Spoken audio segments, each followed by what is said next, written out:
greatest managers in all of pro wrestling. Hoss, I'll let you go first. I mean, there's only one. And so with everything you said, Harrison, it's there's something in wrestling that was never going to happen.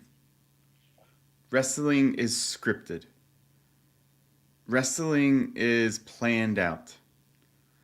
And so with the politics of wrestling, there would be a very good wrestler who would not lose to a certain wrestler because of their image. I don't need to lose to this wrestler. I'm just not going to come. I'm going to retire. I don't need to show up. So that's how wrestling worked. Unless you wanted to put someone over and so on and so forth. But there's so many things that were unbelievable in sports. This is sports entertainment. So you'll hear of teams that were like 82-0 or coming back from 28-3 Mhm. in the Super Bowl. There's so many things that you're just like that that could never happen. How could the Chargers lose a 28-0 lead in the playoffs? That could never happen. Well, there was a moment in wrestling where I think this is the greatest moment in wrestling, where the Undertaker was Ooh, you. what? This is a whole other list. The greatest No, moments. no, no, no. Hold on, hold on, Let's hold on. go. I'm not done. I'm not done.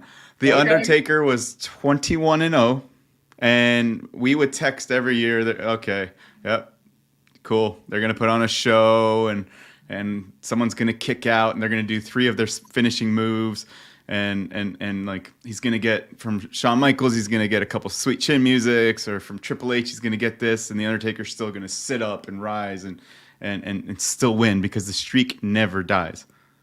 Well, the manager that I'm talking about, the manager that I'm talking about doesn't need a name. He created this whole aura, this whole prediction, this whole spoiler. He made this, even though it wasn't the main event. There was a constant battle about whether CM Punk should be in the main event or not at this time in WrestleMania. There was Daniel Bryan who should have been in the main event of this reign of WrestleMania, and the fans got him in there. Uh, there wasn't really that much talk about Undertaker and Paul Heyman, but that's all. I'm sorry, Undertaker and Brock Lesnar. But that's all that was talked about afterwards. Was the streak was conquered, and Paul Heyman going on Raw, Paul Heyman going on SmackDown week after week, delivering promos without Brock Lesnar having to even be there. He created this beast. He created this monster. But that's just one thing that he did. Want to talk about one of the biggest things that the guy that I'm talking about did? Who's your top four wrestling goats, DP? Wrestling goats. Yep. Andre, Okay. Flair, Okay. uh, Bruno, Okay. Rock. Okay. So there's a man that constantly gets disrespected and ignored, and I'm sure the viewers would agree, and that's Stone Cold Steve Austin. And there is no Stone Cold Steve Austin without Paul Heyman.